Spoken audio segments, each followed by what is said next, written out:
নাজিরাবাদের অগ্নিকাণ্ডের ৩২ ঘন্টা পরে ঘটনাস্থলে পৌঁছেছিলেন দমকল মন্ত্রী সুজিত বসু, যার জবাব এবার তিনি দিয়েছেন। তিনি বলছেন তিনি সশরীরে না পৌঁছলেও সেই ভোর রাত ৩টে থেকে কিন্তু গোটা ব্যবস্থাপনাটার দায়িত্বেই ছিলেন তিনি। বিরোধীরা শুধু শুধু রাজনীতি করছে, এই সমস্ত কথার উত্তর দেওয়ার প্রয়োজন তিনি মনে করেন না। কি বললেন দমকল মন্ত্রী দেখুন।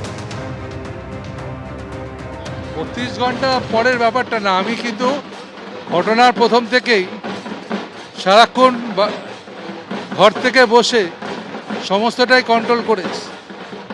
কাজে দমকলের কর্মীরা কিন্তু সবসময় সেখানে তারা কাজ করেছে। প্রথম ৩টের পর থেকে ঘটনা যখন আমরা জানতে পেরেছি, আমি মনে করি এইসব কথার উত্তর দেওয়ার কোনো আছে বলে আমার মনে হয় না।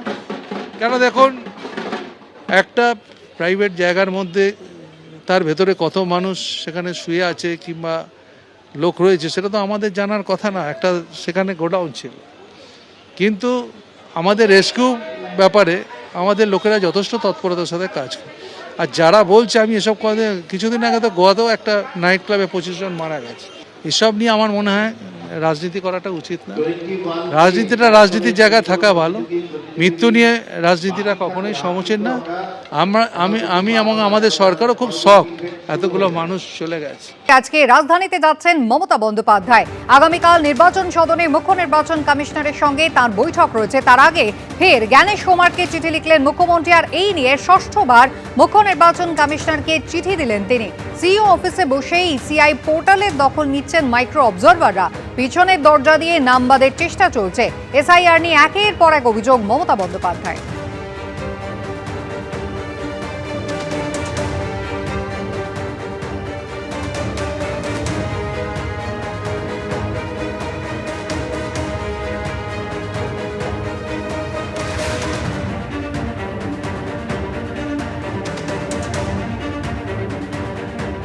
জ্ঞানেশ কুমারকে লেখা চিঠিতে মুখ্যমন্ত্রীর অভিযোগ, কয়েকজন মাইক্রো অবজারভার সিইও অফিসে বসে আইনি অনুমোদন ছাড়াই ইসিআই পোর্টাল নিয়ন্ত্রণ করছেন।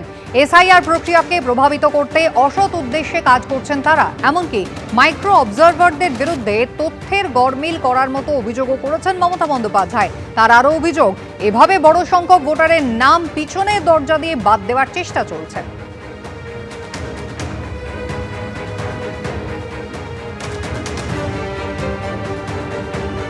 জ্ঞানেশ কুমারকে এ নিয়ে ষষ্ঠবার চিঠি দিয়েছেন মমতা বন্দ্যোপাধ্যায়, যেখানে তিনি লিখেছেন এরাজ্যে এসআইআর চলাকালীন এখনো পর্যন্ত 140 জনের মৃত্যু হয়েছে, যা মানবাধিকার লঙ্ঘনের সমান। দেশের মধ্যেই প্রথম পশ্চিমবঙ্গে 8100 মাইক্রো অবজারভার নিয়োগ করেছে নির্বাচন কমিশন। পর্যাপ্ত প্রশিক্ষণ এবং বিধি ছাড়াই এদের নিয়োগ করা হয়েছে। মুখ্যমন্ত্রীর দাবি, আইন তৈরি না করে এ ধরনের মাইক্রো অবজারভার নিয়োগ করতে পারে না কমিশন। ত্রিপুরা ক্যাডারের 4 আইএএস অফিসারকে পর্যবেক্ষক হিসেবে কেন নিয়োগ করা হয়েছে তা নিয়েও প্রশ্ন তুলেছেন মুখ্যমন্ত্রী।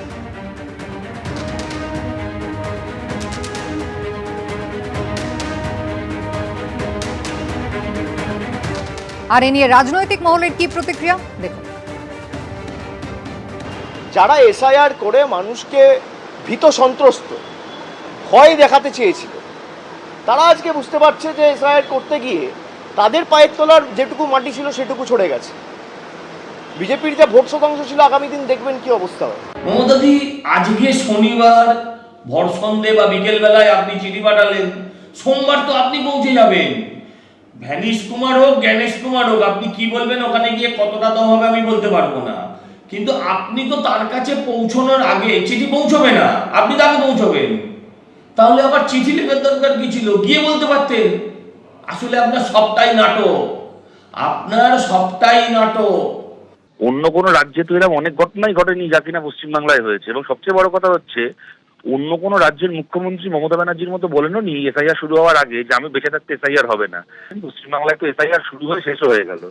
উনি একটার পর একটা চিঠি লিখে যাচ্ছেন, এবং আমি তখন কখনো কথা বলবো না যে মমতা ব্যানার্জির তোলা যাবতীয় অভিযোগ বা যাবতীয় প্রশ্ন অমূলক বা অবান্তর। ডেফিনেটলি কতগুলো ভ্যালিড প্রশ্ন উনি তুলেছেন, কিন্তু ব্যাপারটা হচ্ছে ওনার যে একটা চিঠিরও কোনো উত্তর দেওয়ার প্রয়োজন মনে করছেন ইলেকশন কমিশন, ওনার প্রতিটা চিঠিকে সেরা একটার মতো করে ডাস্টবিনে ফেলে দিচ্ছে, এইটা হওয়া উচিত না। এটা গণতান্ত্রিক দেশে একজন মুখ্যমন্ত্রী চিঠি লিখছেন ইলেকশন কমিশনে, সেটাকে অ্যাড্রেস করা ডেফিনেটলি সাংবিধানিক দায়বদ্ধতা আছে, করা উচিত।